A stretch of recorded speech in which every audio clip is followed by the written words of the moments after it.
আমরা সকলেই জানি রোজা আমাদের শরীরের জন্য উপকারী, কিন্তু আমরা নিজের অজান্তেই এমন কিছু ভুল কাজ করে বসি যা আমাদের শরীরের আরো ক্ষতি ডেকে আনে। চলুন জেনে নেই সেই কাজগুলো কি। রমজান শুধু না খেয়ে থাকার মাস নয়, বরং এটা শরীর এবং আত্মাকে শুদ্ধ করার মাস। কিন্তু আমরা অনেকে এমন সময় এমন কিছু ভুল করে থাকি যা আমাদের রোজাকে দুর্বল করে দেয়। আজকের ভিডিওতে জানবো রোজা রেখে ক্লান্তি দূর করার 7টি গুরুত্বপূর্ণ বিষয়। সেহরি না খাওয়া।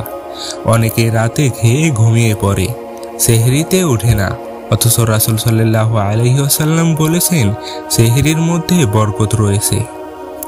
সেহরি না খেলে সারাদিন শরীরে দুর্বলতা চলে আসে।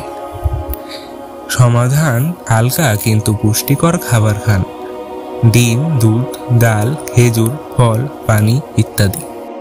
দ্বিতীয়ত, ভাজা পোড়া বেশি মশলাদার খাবার খাওয়া। ইফতারে অনেক বেশি ভাজা পোড়া খায়, যা হজমে সমস্যা তৈরি করে। রোজার পর শরীর বিশুদ্ধ থাকার কথা, কিন্তু আমরা বেশি তেলযুক্ত খাবার খেয়ে ক্লান্ত হয়ে পড়ি। অনেকে মনে করে চা কফি খেলে এনার্জি বাড়বে, কিন্তু আসলে ক্যাফেইন ডিহাইড্রেশন বাড়িয়ে দেয়, ফলে মাথা ব্যথা, দুর্বলতা বেড়ে যায়। সমাধান, সেহরিতে প্রচুর পানি খান, শরবত বা ফলের জুস খেতে পারেন। পানি কম খাওয়া। অনেকেই রোজায় কম পানি খায়, এতে ডিহাইড্রেশন হয়, হজম শক্তি কমে যায় এবং শরীর দুর্বল হয়ে যায়। ইফতার থেকে সেহরি পর্যন্ত অন্তত 8 থেকে 10 গ্লাস পানি পান করা উচিত। রাতে ঠিকঠাক মতো না ঘুমানো।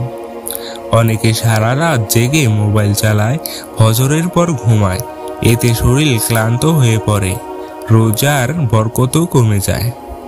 সমাধান, রাতে অন্তত 6 থেকে 7 ঘন্টা ঘুমানো নিশ্চিত করুন। অলসতা করে সময় নষ্ট করা। অনেকে রমজানে শুধু ঘুমিয়ে বা মোবাইল চালিয়ে সময় কাটায়, নামাজ ও কুরআনে মনোযোগ দেয় না, অথচ এটাই সবচেয়ে বেশি বরকতের মাস। বেশি কুরআন পড়ুন, নামাজে সময় দিন, ইবাদতে মনোযোগ দিন। রমজানে এই ভুলগুলো এড়িয়ে চললে ইনশাআল্লাহ তোমার রোজা আরো উপকারী হবে। তুমি কি এই ভুলগুলো কখনো করেছো? কমেন্টে জানাও। ভিডিও ভালো লাগলে শেয়ার করতে ভুলবেন না।